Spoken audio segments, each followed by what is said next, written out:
ശങ്കരദാസിന്റെ ആരോഗ്യാവസ്ഥയെ പറ്റി ചില വിവരങ്ങളൊക്കെ പുറത്തേക്ക് വരുന്നുണ്ട്. നമുക്കറിയില്ല അങ്ങേയറ്റത്തെ ആരോഗ്യാവസ്ഥ പ്രശ്നമൊക്കെ ഉള്ള ആളാണെങ്കിൽ അതാണോ കാരണം നമുക്കറിയില്ല. പക്ഷെ വിജയകുമാർ അങ്ങോട്ട് കീഴടങ്ങി. തന്ത്രി ഐസിയുലായിരുന്നല്ലോ.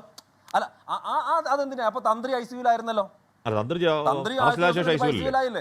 തന്ത്രി അറസ്റ്റിലായതിനു ശേഷം ഐസിയുലല്ലേ? പക്ഷാഘാതം വന്ന ഒരാൾ ആശുപത്രിയിൽ കിടക്കുന്നു എന്നൊക്കെ പറയുമ്പോൾ അതെനിക്കറിയില്ല. അത് നമുക്ക് നോക്കാം. നമുക്കറിയാൻ കഴിയുന്ന കാര്യം ശങ്കരദാസിന്റെ ആരോഗ്യാവസ്ഥ അങ്ങേറ്റം മോശമാണ്. അദ്ദേഹം ആശുപത്രിയിൽ അഡ്മിറ്റ് ആണ്. അപ്പൊ അങ്ങനെ ഒരാളെ പോയി അറസ്റ്റ് ചെയ്യലൊക്കെ ഇനി ആ ഒരു മാനുഷിക പരിഗണന ഉണ്ടോ എന്ന് അറിയില്ല. മാത്രമല്ല ഇത്തരം കുറ്റകൃത്യങ്ങൾ മാനുഷിക പരിഗണന കൊടുക്കേണ്ടതുണ്ടോ എന്ന് എനിക്കറിയില്ല. പോട്ടെ, നമുക്ക് നോക്കാം. അത് ഒരു ദിവസം നമുക്ക് നോക്കാം. ഞാൻ ന്യായീകരിക്കില്ല. അങ്ങനെ പോകല്ലേ. ഞാൻ ചോദിക്കുന്നത്, നമ്മുടെ നാട്ടിലെ കുറ്റം ചെയ്തിട്ടുള്ള ഒരാളെ അദ്ദേഹത്തിന്റെ ആരോഗ്യനില മോശമാണെന്നും പറഞ്ഞിട്ട് അറസ്റ്റ് ചെയ്യാതിരിക്കാൻ വേണ്ടി വകുപ്പുണ്ടോ? അല്ല, അങ്ങനെ വകുപ്പില്ല. ഞാൻ പറഞ്ഞ അങ്ങനെ മാനുഷിക പരിഗണന പോലീസ് കൊടുക്കുന്നുണ്ടോ എനിക്കറിയില്ല. ആ മാനുഷിക പരിഗണന എന്തിനു മറുവശത്ത് തന്ത്രിക്ക് കൊടുത്തില്ല? നിയമം എല്ലാവർക്കും ഒരേപോലെ തന്ത്രി അറസ്റ്റ് ചെയ്തിട്ട് പോയ ശേഷമാണ് തന്ത്രിക്ക് പ്രശ്നം ഉണ്ടാവുന്നത്. അല്ല, തന്ത്രി ഐസിയു അറസ്റ്റ് ചെയ്തതല്ല.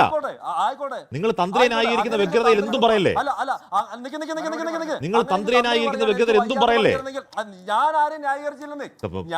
തന്ത്രി ന്യായീകരിക്കുന്നത് എന്താ പറയുന്നത്? ഞങ്ങൾ ആരെ ഇല്ലെന്ന് ഞാൻ പറയുന്നത് രണ്ട് നീതിയാണ് എന്റെ പ്രശ്നം. പറയട്ടെ, അദ്ദേഹത്തെ അല്ല നിക്ക്. ഞാൻ പറഞ്ഞ പക്ഷാഘാതം വന്ന ആശുപത്രിയിൽ കിടക്കുന്ന ഒരാളെയും അറസ്റ്റ് ചെയ്ത് എന്തോ ബിപി കൂടി ദേഹാസ്വാസ്ഥ്യം ഉണ്ടായി ആശുപത്രിയിൽ അഡ്മിറ്റ് ചെയ്ത ആളെയും ഒരുപോലെ പറയുന്നത് എങ്ങനെയാ ശ്യാംരാജ്?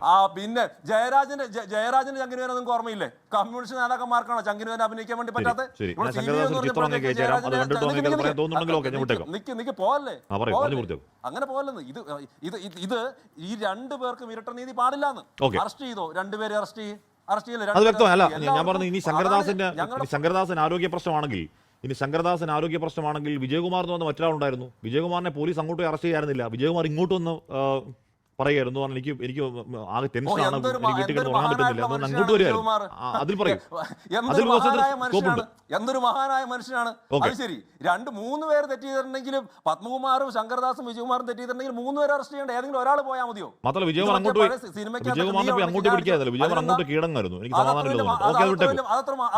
നമുക്ക് നോക്കാം. ബാക്കി അറസ്റ്റുകൾ എന്തൊക്കെ ഉണ്ടാകും നമുക്ക് നോക്കാം.